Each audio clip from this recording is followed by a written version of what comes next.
Hello guys. आज एक नई वीडियो बना रहे हैं क्लास 11 के कॉन्सेप्ट के ऊपर और टॉपिक का नाम है सप्लाई। राइट। तो सप्लाई जो टॉपिक है वो प्रोड्यूसर के पॉइंट ऑफ व्यू से होता है। किसके पॉइंट ऑफ व्यू से होता है? जब आप चीज को बना रहे हो उसके कंज्यूमर के पॉइंट ऑफ व्यू से नहीं होता। राइट। डिमांड के अपोजिट चलता है ये पूरा का पूरा कॉन्सेप्ट। राइट। तो सप्लाई देखते होता क्या? Supply refers to a quantity that a firm is willing to supply or shows his willingness to supply at a given price with given period of time. With given period of time. ये quantity होती है जो एक supplier ready होता है बेचने के लिए, बेच नहीं रहा, रेडी होता है सप्लाई करने के लिए कि अगर प्राइस इतना होगा इस टाइम पे तो मैं इतना यूनिट इसे बेच सकता हूं या बेच दूंगा। क्लियर है? तो supply is always a desired one, actual नहीं होती। रेफर टू अ प्राइस, ये होना जरूरी होता है related to a given period of time. Right. ये विलिंगनेस होती है। राइट। तो ये तीनों चीजें सप्लाई के अंदर कनेक्टेड होती है। क्लियर है? अब आगे देखिए, अगला कॉन्सेप्ट आता है स्टॉक। क्या आता है? स्टॉक। वो देखिए क्या होता है। अब स्टॉक वो चीज होती है जो आपके दुकान में माल पड़ा हुआ है, that is called stock. Right. तो जैसे लेट करिए आपकी दुकान में 100 बॉक्सेस पड़े हुए हैं, तो आप उसमें से 100 भी बेच सकते हो, 100 से कम भी बेच सकते हो, लेकिन 100 से ज्यादा नहीं बेच सकते। तो स्टॉक एक ऐसी क्वांटिटी होती है जो एक पर्टिकुलर गुड की जो एक पर्टिकुलर पॉइंट ऑफ टाइम के ऊपर मेजर की जाती है। क्लियर है? और ये हमेशा सप्लाई के या तो बराबर होती है या सप्लाई से बड़ी होती है। एग्जांपल समझिए, आपके दुकान में 100 बॉक्सेस पड़े हैं, तो आप उससे ज्यादा तो बेच नहीं सकते ना। राइट। तो मैक्सिमम कितने हो सकते हैं? 100 या 100 से कम। तो supply can be equal to stock और can be less than stock, वो कभी उससे ज्यादा नहीं हो सकती। क्लियर है? और जो स्टॉक होता है वो एक पर्टिकुलर पॉइंट ऑफ टाइम के ऊपर मेजर किया जाता है। क्लियर है? अब एक डिफरेंस देखिए दोनों में। What is the difference between stock and supply? Paper में आ जाता है 3 नंबर का, प्योर थ्योरी क्वेश्चन है, वो देखिए। It refers to a quantity of a good that is available within the firm at a particular point of time. ये word लिखना जरूरी है, पर्टिकुलर पॉइंट ऑफ टाइम। और ये वो क्वांटिटी होती है जो एक फर्म रेडी होता है सप्लाई करने के लिए with given period of time. ये पर्टिकुलर पॉइंट ऑफ टाइम पे मेजर किया जाता है, ये गिवन पीरियड ऑफ टाइम पे। Stock can never be less then supply. Stock supply से कम नहीं हो सकता, और सप्लाई इक्वल हो सकती है और स्टॉक से कम हो सकती है, उससे ज्यादा नहीं हो सकती। क्योंकि सर आपकी दुकान में जितना माल पड़ा होगा वो स्टॉक होता है, आप उससे ज्यादा नहीं बेच सकते। राइट। इसका स्क्रीनशॉट ले लीजिए आप एक बार, ये इंपॉर्टेंट कॉन्सेप्ट है।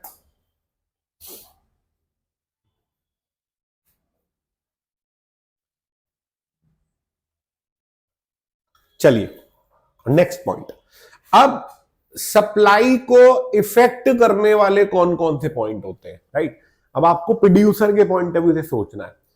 देखो, सबसे पहले इफेक्ट करता है उसका प्राइस। अगर किसी भी प्रोडक्ट का प्राइस बढ़ता है तो उसकी डिमांड तो कम होती है, लेकिन सप्लाई। एग्जाम्पल लेट करते हैं, जैसे वेडिंग सीजन होते हैं शादियों के, तो उसमें ये जो ड्रेसेस बिकती हैं या कुर्ता बिकता है महंगे वाले, तो उसके रेट भी बढ़ जाते हैं, तो उसकी सप्लाई भी बढ़ जाती है, क्योंकि आपको ज्यादा प्रॉफिट मार्जिन होता है। एक सिंपल सी चीज है, किसी भी प्रोडक्ट का प्राइस बढ़ेगा तो सप्लायर उसे ज्यादा ही बेचेगा। क्यों? क्योंकि भाई प्रॉफिट ज्यादा कमा लूंगा ना, ज्यादा बेचूंगा तो। राइट। तो पहला होता है price of a good. Price बढ़ने से सप्लाई बढ़ती है, प्राइस कम होने से सप्लाई कम होती है। ये पहला फैक्टर होता है सप्लाई को इफेक्ट करने वाला। Second, technology used in the industry. जो टेक्नोलॉजी आप यूज कर रहे हो अगर वो इंप्रूव्ड हो गई, देखो सप्लाई में सारी चीजें कॉस्ट ऑफ प्रोडक्शन के ऊपर डिपेंड करती है। तो अगर आपकी टेक्नोलॉजी इंप्रूव्ड हो गई तो उससे कॉस्ट ऑफ प्रोडक्शन कम हो जाएगी। अब आप बोलोगे सर कॉस्ट ऑफ प्रोडक्शन कम कैसी हो जाएगी? टेक्नोलॉजी तो महंगी भी आएगी। सर महंगी भी आएगी तो वो आपको लॉन्ग टर्म बेनिफिट भी तो देगी। आप उसका सारा पैसा एक ही ईयर में थोड़ी चार्ज कर लोगे। क्लियर है?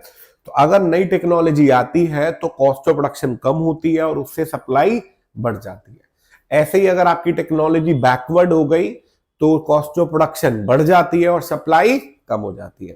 पहला factor supply of own good, दूसरा फैक्टर टेक्नोलॉजी, तीसरा price of input. Price of input मतलब जो चीज का आप काम कर रहे हो उसमें जो इनपुट यूज हो रहा है, रॉ मटेरियल ले लो, लेबर ले लो, अगर वो महंगी हो गई तो कॉस्ट ऑफ प्रोडक्शन बढ़ गई, कॉस्ट ऑफ प्रोडक्शन से सप्लाई कम हो जाएगी। क्लियर है?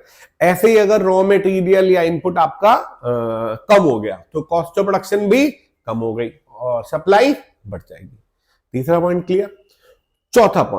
चौथा है गवर्नमेंट टैक्सेशन और सब्सिडी। अगर आपके प्रोडक्ट के ऊपर गवर्नमेंट टैक्स ज्यादा लगा रही है तो उससे कॉस्ट ऑफ प्रोडक्शन बढ़ रही है, सप्लाई कम हो जाएगी। और अगर सब्सिडी दे रही है गवर्नमेंट आपको, सब्सिडी क्या होता है? सब्सिडी गवर्नमेंट कैश बेनिफिट देती है या इन काइंड बेनिफिट देती है जिससे आपकी कॉस्ट ऑफ प्रोडक्शन कम हो जाती है। क्लियर है? और उससे सप्लाई बढ़ जाती है। Next point, future expectation. अगर आपकी गुड्स का प्राइस फ्यूचर में बढ़ सकता है तो आप अभी क्या करोगे? आप क्या करोगे? उसे स्टोर कर लोगे। क्लियर है? एग्जांपल देता हूं, लेट करिए अगर रात को 12 बजे के बाद पेट्रोल के रेट बढ़ने वाले हैं तो डिमांड तो उसके भी बढ़ जाएगी, सप्लाई पे क्या फर्क पड़ेगा? सप्लाई जो सप्लायर्स होते हैं बोलेगा अभी पेट्रोल नहीं है क्योंकि उन्हें 12 बजे के बाद ज्यादा रेट मिलेगा, इसलिए वो अभी सप्लाई को कम कर देंगे। राइट? और अगर फ्यूचर में प्राइस कम होने वाला है तो आज सप्लाई बढ़ जाएगी। Right? Next point, price of other related goods. Price of other related goods. आपकी गुड्स के प्राइस चेंज नहीं हो रहे, जो आपके सामने है दुकान उसकी गुड्स के प्राइस बढ़ रहे हैं, कम हो रहे हैं। एक सिंपल सा एग्जांपल है, अगर सामने वाली दुकान की गुड्स के रेट बढ़ रहे हैं और आपकी गुड्स के रेट नहीं बढ़ रहे तो आप क्या करोगे? आप तो अपना प्रोडक्ट ही बेच रहे हो, उसके रेट तो नहीं बढ़ रहे, तो आप क्या करोगे? अपने सप्लाई में से कुछ पैसा निकाल के आप उसको बनाने लग जाओगे। तो आपकी मेन गुड्स की सप्लाई बढ़ गई, कम हो गई? कम हो गई। और अगर दूसरी गुड्स के प्राइस कम हो रहे हैं तो आपकी गुड्स की सप्लाई बढ़ जाएगी। तो if the price of other goods rises तो आप अपने रिसोर्सेस को शिफ्ट कर दोगे उस गुड्स को बनाने के लिए, जिससे आपकी सप्लाई कम हो जाएगी। क्लियर है? इसका एक बहुत ही जनरल सा एग्जांपल देता हूं। आप एक दुकान चला रहे हो जिसमें आप डोसा बना के बेच रहे हो। क्लियर है? सामने वाला कोई बंदा छोले भटूरे बेच रहा है, उसके रेट बढ़ रहे हैं, तो आपको ये लगेगा ना कि भाई मार्केट में छोले भटूरे की डिमांड ज्यादा हो गई है, तो आप क्या करोगे? अपने डोसे के सप्लाई को कम कर दोगे और आप भी छोले भटूरे बनाने लगोगे, तो आपके डोसे की सप्लाई तो कम हो गई ना, एडवाइस वर्सा। क्लियर है? तो बहुत सिंपल था एग्जांपल था। तो कितने फैक्टर हो गए? Price of own good, price of other related goods, technology, price of input, government policy और फ्यूचर एक्सपेक्टेशन। क्लियर है? इन सबके आपस में रिलेशन को बोला जाता है supply function. Supply function refers to the functional relationship between quantity supplied of a good and factor effecting it. ये जो फैक्टर इफेक्टिंग इट बोला है ये वही है जो मैंने आपको बताया अभी। जैसे पहला है P for price of given good, PO price of other good, T taxation policy, PF price of factor of production, ST state of technology, ji goals and objective. Right? एक बार इसका आप स्क्रीनशॉट ले लीजिए।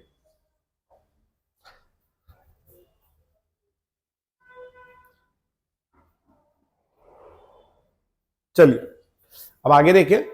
अब जो सप्लाई का diagram होता है वो देखिए यहां पे प्राइस आता है, यहां सप्लाई आती है। तो जैसे जैसे प्राइस बढ़ता जाएगा ऐसे ही सप्लाई भी बढ़ती जाती है, because there is a direct relationship between price and quantity supplied. इसलिए सप्लाई कर्व हमेशा किस तरफ होता है? अपवर्ड स्लोपिंग, ऊपर की तरफ जाता हुआ। और डिमांड कर्व कैसा होता है? Downward sloping.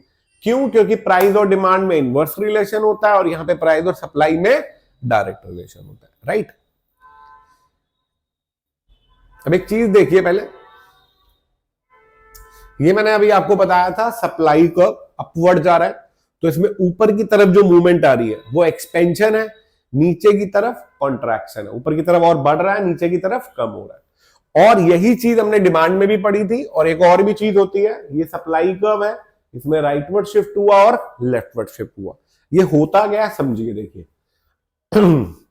सप्लाई के ये सारे फैक्टर्स होते हैं। अगर आपकी सप्लाई सिर्फ प्राइस के कारण चेंज होती है, सिर्फ प्राइस ऑफ ओन गुड, तब वो मूवमेंट करती है या तो ऊपर की तरफ या तो नीचे की तरफ, क्लियर है। लेकिन अगर वो इन फैक्टर के कारण चेंज होती है, उसमें प्राइस कांस्टेंट होता है, प्राइस चेंज नहीं हो रहा होता, तो वो क्या करती है, शिफ्ट करती है या तो राइटवर्ड या तो लेफ्टवर्ड, या तो राइटवर्ड या तो लेफ्टवर्ड, अगर अदर फैक्टर के कारण हो रहा है, राइट। तो अगर अदर फैक्टर के कारण हो रहा है तो हो रहा है तो राइटवर्ड शिफ्ट, नहीं तो कम हो रहा है तो लेफ्टवर्ड शिफ्ट। अगर प्राइस ऑफ ओन गुड के कारण हो रहा है तो उसमें ऊपर की तरफ मूवमेंट और नीचे की तरफ मूवमेंट, राइट। तो ये डिफरेंस देखिए, अगर आपकी सप्लाई चेंज हो रही है प्राइस ऑफ ओन गुड के कारण, keeping other factors remain constant. Other factor कौन से, technology, price of input, price of other good, और आपका government taxation, future expectation, right. तो उसे क्या बोला जाता है, change in quantity supplied. When quantity supplied changes due to the change in price keeping other factors remain constant, it is known as quantity supplied. लेकिन अगर when the supply changes due to the change in factors other than own price, other factors के कारण, तो उसे क्या बोला जाता है, चेंज इन सप्लाई। इसमें मूवमेंट होती है along with the same supply curve, इसमें शिफ्ट होता है, या तो राइटवर्ड होगा या तो लेफ्टवर्ड होगा, क्लियर है। ये किसके कारण होता है, चेंज इन प्राइस के कारण, प्राइस या तो बढ़ रहा होगा या तो कम हो रहा होगा। ये किसके कारण होता है, अदर फैक्टर, क्लियर है। और ये डिफरेंस आपका हो गया। इस वाले को, चेंज इन क्वांटिटी सप्लाइड को हम movement along with the same supply curve भी बोलते हैं, और इसे बोलते हैं शिफ्ट इन सप्लाई कर्व। इसका स्क्रीनशॉट ले लीजिए, बहुत इंपॉर्टेंट कॉन्सेप्ट है, 4 नंबर 6 नंबर का डायरेक्ट क्वेश्चन आ सकता है लिखने के लिए, देख लीजिए एक बार।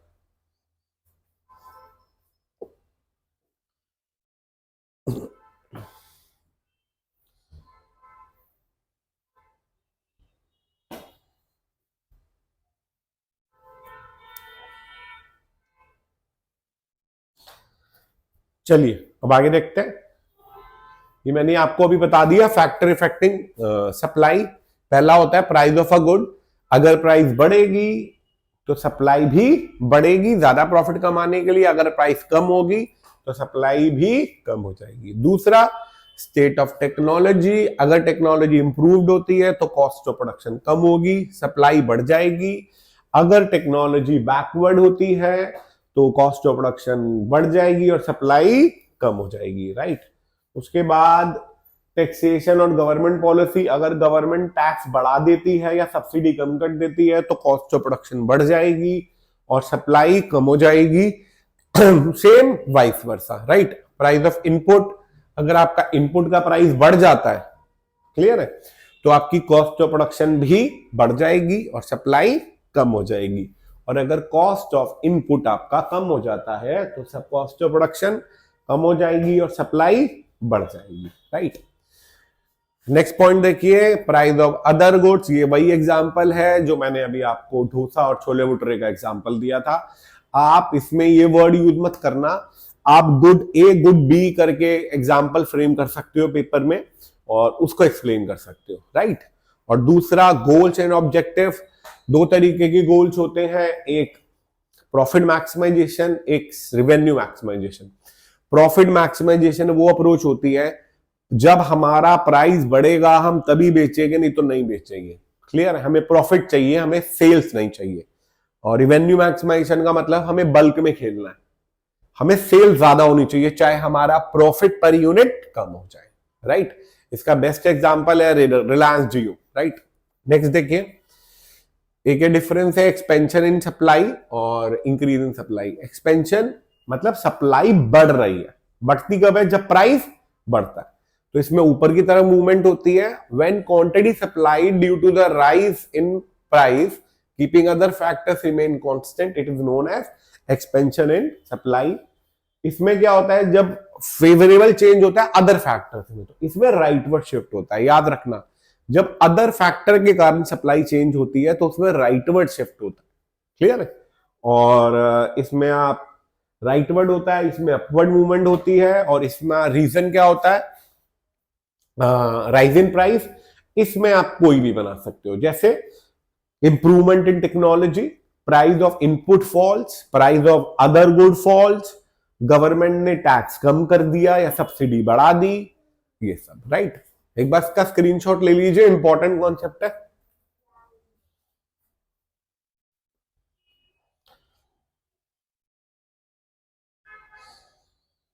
चलिए नेक्स्ट देखिए, सेम है, कॉन्ट्रैक्शन इन सप्लाई और डिक्रीज इन सप्लाई, बिल्कुल सेम कॉन्सेप्ट है, उल्टा। कॉन्ट्रैक्शन में डाउनवर्ड होती है मूवमेंट और इसमें लेफ्टवर्ड रीजन होता है। अब लेफ्टवर्ड किसके कारण होता है? Degradation in technology, price of input rises, price of other good rises, और गवर्नमेंट ने टैक्स ज्यादा कर दिया या सब्सिडी कम कर दी। सेम चीज है, बस उसका उल्टा लिखना है। एक बार इसकी स्क्रीनशॉट ले लीजिए आप भी।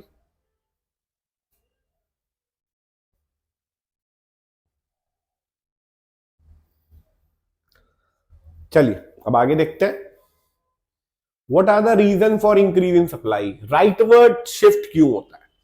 सर आपने बताया था अभी अदर फैक्टर्स के कारण होता है, और इंक्रीज हो रहा है तो आपकी सेल मैक्सिमाइजेशन अप्रोच ज्यादा हो रही है, fall in the price of other good, improvement in technology, decrease in tax rate, increase in subsidy और प्राइस ऑफ इनपुट फॉल।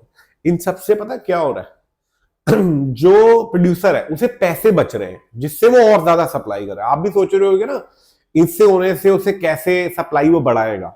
देखो, एक प्रोड्यूसर के पास लिमिटेड पैसा होता है, अगर उसके पैसे उसके अंदर ही बचने लग जाए तो और ज्यादा दुकान में सप्लाई करने लग जाएगा ना, इसीलिए ऐसा होता है।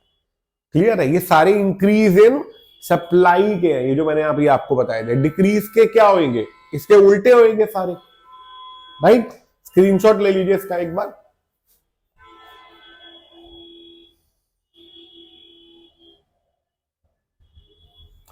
देखिए डिक्रीज का भी देख लीजिए, डिक्रीज में आगे गिवन होगा। अब अगला कॉन्सेप्ट आता है लॉ ऑफ सप्लाई, राइट। तो लॉ ऑफ सप्लाई क्या होता है? प्राइस और सप्लाई का रिलेशन बताता है, लेकिन वो ये भी बोलता है कि जो अदर फैक्टर्स हमने पढ़े थे 5-6, वो कांस्टेंट रहने चाहिए। क्या रहने चाहिए? देखिए, it states that there is a direct relationship between price and quantity supplied, keeping other factors remain constant. Other factors अगर कांस्टेंट होते हैं तो प्राइस और सप्लाई में डायरेक्ट रिलेशन होता है। अगर प्राइस बढ़ेगा तो सप्लाई भी बढ़ेगी, keeping other factors remain constant and vice versa. Theory question है, डायरेक्ट आता है तो आप ये सप्लाई का अपवर्ड स्लोपिंग बना सकते हो, ये शेड्यूल बना सकते हो, और ये डेफिनेशन लिख सकते हो। क्लियर? अब ऐसी कौन सी सिचुएशन होती है जिसके ऊपर लॉ ऑफ सप्लाई एप्लीकेबल नहीं होता? सोचो, मतलब ऐसी कौन सी चीज होगी जिसका प्राइस बढ़ेगा तो सप्लाई नहीं बढ़ सकती? सर पहला, एंटीक गुड्स, उसे तो आप बढ़ा ही नहीं सकते। रेयर आर्टिकल्स बढ़ा ही नहीं सकते। बैकवर्ड कंट्री कोई है जिसके पास खाने के पैसे नहीं है, अगर गुड्स महंगी हो रही है तो वो उसकी सप्लाई नहीं बढ़ा सकते क्योंकि उनके पास पैसे ही नहीं है। क्लियर है? इसका स्क्रीनशॉट ले लीजिए एक बार।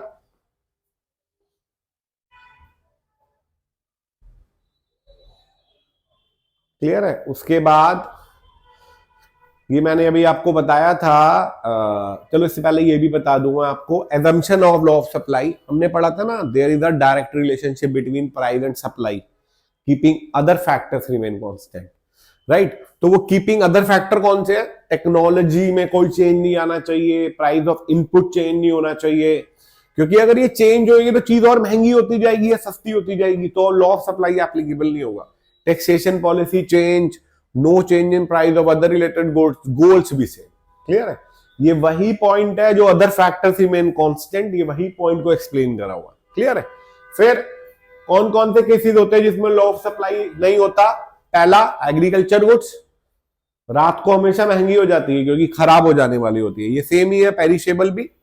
रेयर आर्टिकल्स, ये इंपॉर्टेंट है, रेयर आर्टिकल्स बढ़ाए नहीं जा सकते, तो आप सब प्राइस बढ़ने पे भी सप्लाई नहीं बढ़ सकती। फ्यूचर एक्सपेक्टेशन, अगर फ्यूचर में प्राइस चेंज होने वाला है तो आज सप्लाई चेंज हो जाती है। बैकवर्ड कंट्रीज, ये मैंने आपको बताया, जिनके पास खुद खाने के पैसे नहीं है वो इसे कैसे बढ़ाएंगे। तो ये 3-4 पॉइंट है जो आप लिख सकते हो। अगला, reason for decrease in supply, अभी हमने इंक्रीज पढ़ा था, सेम है लेकिन उसके उल्टे हैं। आप एक बार रीड कर लो और स्क्रीनशॉट ले लो इसका, राइट।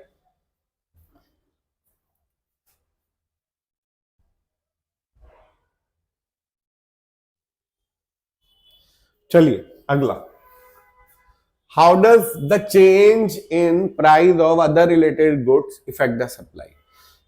पढ़ा हुआ है हमने, लेकिन पेपर में 4 नंबर का क्वेश्चन आ जाता है ये लाइन, तो आप क्या लिखोगे? ये भाई छोले भटूरे डोसे वाला एग्जांपल है, तो आपको इसे तरीके से लिखना है। पहले आपको बताना है कि अगर अदर रिलेटेड गुड्स का प्राइस फॉल होता है तो वो वाले लोग हमारी गुड्स ही बनाने लगेंगे, राइट? तो हमारी गुड्स की सप्लाई बढ़ जाएगी, और सप्लाई बढ़ेगी तो एक्सपेंशन करेगी या राइटवर्ड शिफ्ट होगा? सर ये अदर फैक्टर है, तो अदर फैक्टर है तो ये राइटवर्ड शिफ्ट हो जाएगा।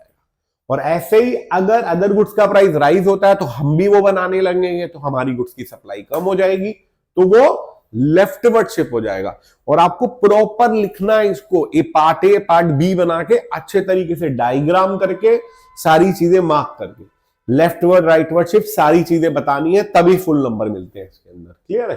एक बार इसका स्क्रीनशॉट ले लीजिए आप और एक बार रीड कर लीजिए इसे।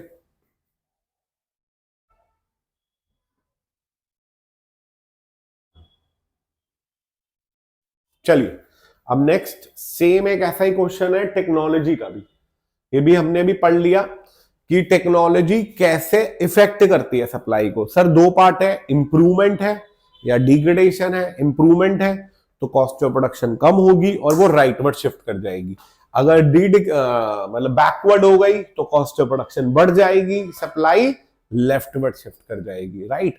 तो एक बार आप रीड करिए, स्क्रीनशॉट लीजिए, डायग्राम बनाना बहुत जरूरी है, ये जरूर बनाना राइटवर्ड और लेफ्टवर्ड शिफ्ट का। क्लियर है? एक बार इसे रीड करिए और स्क्रीनशॉट ले लीजिए इसका।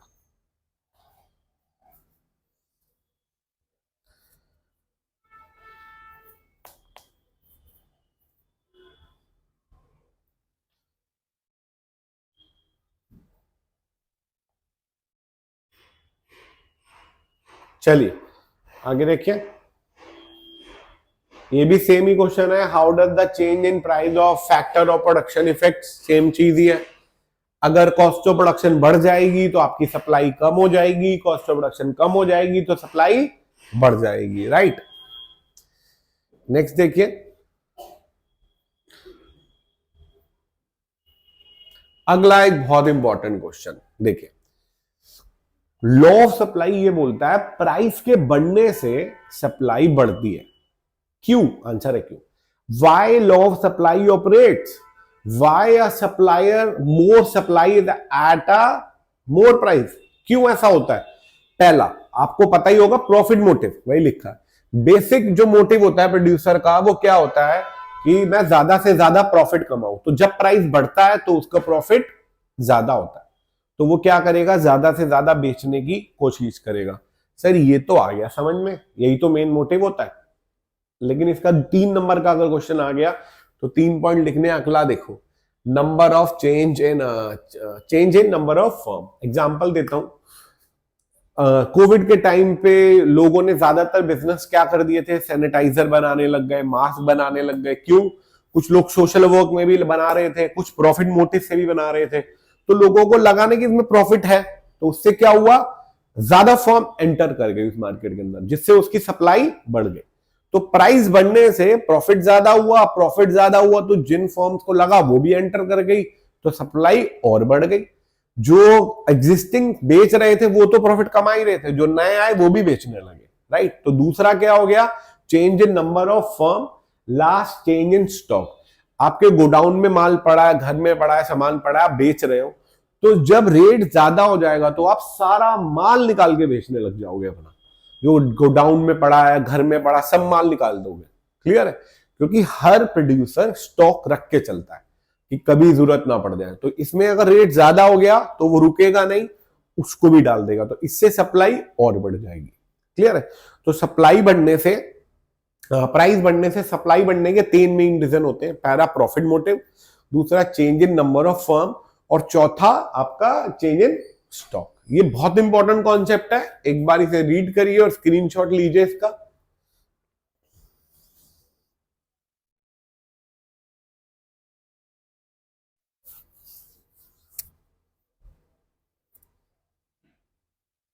चलिए नेक्स्ट कॉन्सेप्ट। अब नेक्स्ट कॉन्सेप्ट जो आपका बचा वो बचा इंडिविजुअल सप्लाई और market supply, right. Individual supply simple है sir, it refers to the quantity that an individual is ready to supply at different prices in given period of time. तो individual supply तो एक की होती है, market supply होती है उस प्रोडक्ट के जितने भी सप्लायर मार्केट में है जो वो रेडी है सप्लाई करने के लिए, उस सबको ऐड कर दो, सबमिशन कर दो, तो मार्केट सप्लाई आ जाती है। It refers to the quantity that all firms are willing to sell at different prices with given period of time, right. Supply curve दोनों का ही अपवर्ड होता है, लेकिन जो सप्लाई कर्व ऑफ मार्केट होता है वो फ्लैटर होता है। क्यों? क्योंकि ये कैसे निकाला जाता है, it is the summation of this and this, इसलिए ये हमेशा फ्लैटर होगा, राइट। क्लियर है? आगे देखिए, और ये जो मैंने आपको शेड्यूल बताया, this is called individual supply schedule, ये मार्केट सप्लाई शेड्यूल, ये टैबुलर प्रेजेंटेशन होती है जो सप्लाई बताती है डिफरेंट डिफरेंट फर्म्स की, राइट। और ये बेसिकली क्या हो गया आपका हॉरिजॉन्टल वो होता है सबमिशन, राइट। तो इसका स्क्रीनशॉट ले लीजिए, थ्योरी क्वेश्चन आ सकता है डायरेक्ट, देख लीजिए।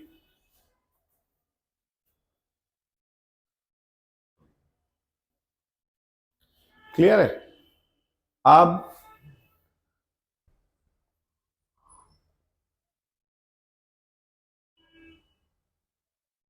ऑलमोस्ट ये टॉपिक आपका खत्म है, बस इसमें एक इलास्टिसिटी ऑफ सप्लाई का पॉइंट रह गया, वो हम नेक्स्ट वीडियो में बनाएंगे। आप इसको गो थ्रू करना अच्छे तरीके से, राइट। आई होप ये क्लियर हो गया होगा आपको। That's all for today.